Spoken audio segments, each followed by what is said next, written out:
Bismillahirrahmanirrahim. Assalamualaikum warahmatullahi wabarakatuh. Muslimin, muslimat, sahabat-sahabat, mudah-mudahan anda sekeluarga bahagia sejahtera, terus beramal di bulan yang mulia. Muslimin yang sempurnakan, saya sahabat anda dalam motivasi, Abu Hasan Al-Asy'ari. Muslimin yang sempurnakan, ada satu cerita, Isma' Jayidan. Ada satu kisah yang berlaku. Muslimin yang sempurnakan, satu pagi Nabi keluar rumah. Nabi keluar rumah nak pergi solat subuh. Bila Nabi nak keluar rumah nak pergi solat subuh, Nabi nampak isteri baginda yang bernama Juwariyah. Nabi nampak Juwariyah sedang bersolat, sedang berzikir. Nabi pergi solat subuh. Nabi lama di masjid. Berzikirlah Nabi. Dah melakukan amal ibadah di masjid. Dah berzikir, bertasbih sebagainya. Ketika waktu duha, Nabi balik. Lama Nabi pergi masjid. Sebelum subuh, Nabi dah pergi masjid. Nampak Juwariyah tu sedang berzikir, bersolat. Mungkin solat sebelum subuh, solat fajar. Nabi pergi masjid. Waktu duha. Dah cerah dah, matahari dah keluar. Nabi balik. Nabi tengok isteri baginda Juwariyah ni masih lagi di situ.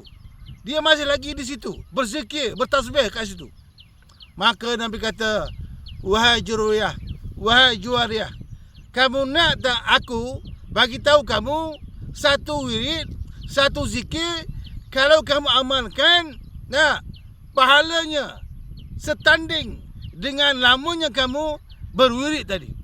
Aku nak bagi tahu kamu satu zikir, satu wirid, kalau kamu amalkan, pahalanya sangat hebat dan setara dengan amalan kamu yang lama tadi, daripada sebelum subuh sampailah duha tadi. Maka Nabi ajar, kamu bacalah subhanallah wa bihamdihi adada khalqi wa ridha nafsi wa zinata arsy wa midada kalimati. Saya ulang lagi sekali, tuan-tuan sekalian.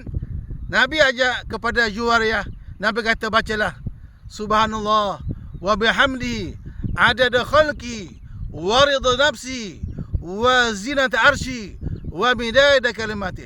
Kalaulah diamalkan baca ini, zikir ini, maka pahalanya sangat banyak, lebih banyak daripada pahala Juwariyah. Setanding dengan pahala Juwariyah berzikir sebelum subuh sampailah waktu duha tadi. Jadi saya ulang lagi sekali, tuan-tuan, amalkan baca doa ni, sangat banyak pahalanya. Subhanallah wa bihamdihi adada khalqi wa ridha nafsi wa zinata arsy wa midada kalimati. Amalkan selalu, tuan-tuan. Follow saya di TikTok Ustaz Abu Hasan.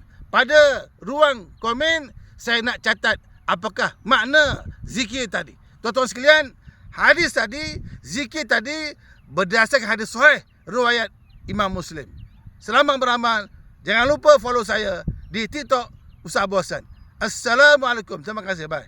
Sabarkan.